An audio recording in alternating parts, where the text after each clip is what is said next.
Hi everyone. तो दोस्तों I think आप सभी Lalit Narayan Mithila university Darbhanga part third English honours के स्टूडेंट्स होंगे। दोस्तों आप सभी को पता ही होगा पेपर 6 में एक्सप्लेनेशन के 4 सवाल पूछे जाते हैं और वो चारों सवाल 3 अलग अलग सेक्शन से पूछे जाते हैं। जैसे कि 2 एक्सप्लेनेशन के सवाल पोयम सेक्शन से पूछे जाएंगे, एक प्ले पिगमेलियन से पूछे जाएंगे और एक novel Where Angels Fear to Tread से पूछे जाएंगे। यानी 3 सेक्शन से 4 एक्सप्लेनेशन के सवाल पूछे जाएंगे और वो चारों 8-8 मार्क्स करके होंगे। यानी 32 मार्क्स का केवल और केवल एक्सप्लेनेशन का सवाल आएगा पेपर 6 के अंदर।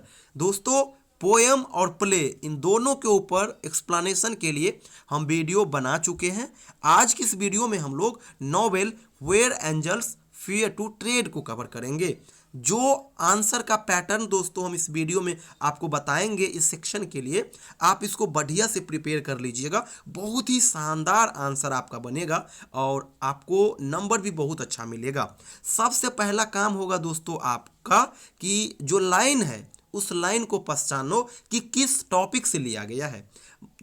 फॉर एग्जाम्पल आपने इस क्वेश्चन को पढ़ा और आपने फाइंड आउट कर लिया कि ये जो क्वेश्चन है ये Where Angels Fear to Tread से लिया गया है और इसके राइटर ई.एम. फॉस्टर है। फिर आप आंसर कैसे लिखोगे तो मैं आपको बता दे रहा हूं। आप इस प्रकार से आंसर लिखिएगा। आंसर लिखने का ये बेसिक पैटर्न है और ये आपको नंबर भी बेहतरीन दिलाएगा। केवल ये जो बेसिक से जो 4 से 5 लाइन है दोस्तों, केवल ये आपको 3 मार्क्स दिला देगा। क्या करोगे एक्सप्लेनेशन क्वेश्चन में? सबसे पहले आंसर करते वक्त आप लिखोगे द प्रेजेंट लाइन्स, और जिस लाइन का आप एक्सप्लेनेशन कर रहे हो, जिस क्वेश्चन का आप लोग आंसर दे रहे हो, उन क्वेश्चन को आप यहाँ पे लिखोगे। जैसे कि मान लीजिए ये लाइन है यहाँ से लेकर के देयर वॉज, यहाँ से लेकर के वॉज लव, यहाँ तक मान लीजिए क्वेश्चन है। तो आप क्या करोगे, इन सभी को द प्रेजेंट लाइन्स के बाद लिखोगे और उसको अंडरलाइन करते चलो जाओगे।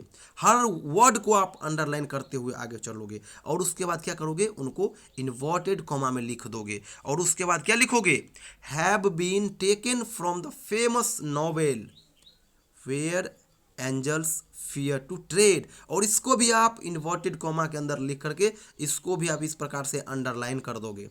उसके बाद लिखोगे written by Edward Morgan Forster, यानी ई.एम. फॉस्टर। इसको सिंगल इन्वर्टेड कॉमा में अंदर रखना है और इसको भी आप इस प्रकार से अंडरलाइन कर देना। फिर कॉमा डाल के लिखोगे who is known as a great English poet, novelist, essayist and short story writer.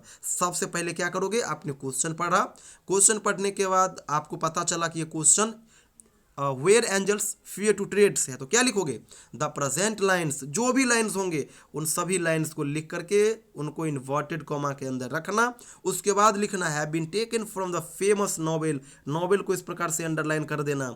और नॉवेल का नाम क्या है, Where Angels Fear to Tread, इसको लिखना, इसको इन्वर्टेड कॉमा के अंदर रख करके इसको भी अंडरलाइन करते हुए फिर आगे चलना है। और आगे क्या लिखना है, written by Edward Morgan Forster, और राइटर के नाम को भी इस प्रकार से अंडरलाइन कर दीजिएगा। फिर कॉमा डाल करके लिखिएगा who is known as a great English poet, इसके विदा को भी आप अंडरलाइन करते हुए चलिएगा।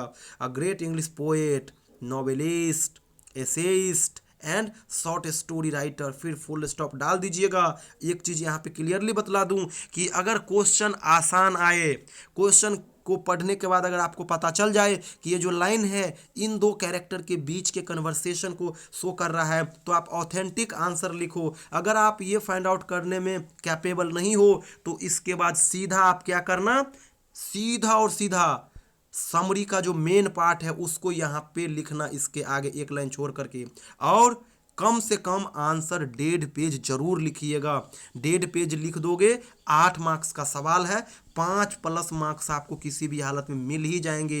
5 से कम मिलने की संभावना ही नहीं बनती है क्योंकि आंसर आपका ऑथेंटिक होगा।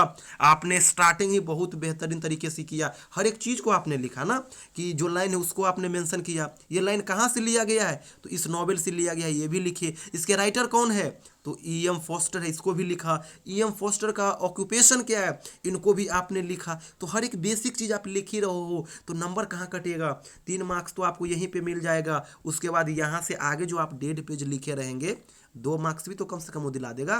तो 2 मार्क्स ये, 3 मार्क्स ये, 5 प्लस मार्क्स आपको मिल जाएंगे। मैं बार बार कह रहा हूँ, अगर आपका हैंड राइटिंग अच्छा होगा, अच्छा मार्क्स आपको मिलेगा। तो दोस्तों यही पैटर्न को आप फॉलो करिएगा, बहुत शानदार मार्क्स मिलेगा। साथ ही साथ बता दूं दोस्तों कि ये जो लाइन आएंगे उस लाइन्स को आप कैसे पहचानोगे, तो उसके लिए आप क्या करोगे, जो मैं आपको क्लास नोट्स कंटेंट दिया हूँ इस नॉवेल से संबंधित, उस कंटेंट को आप सही से पढ़िएगा।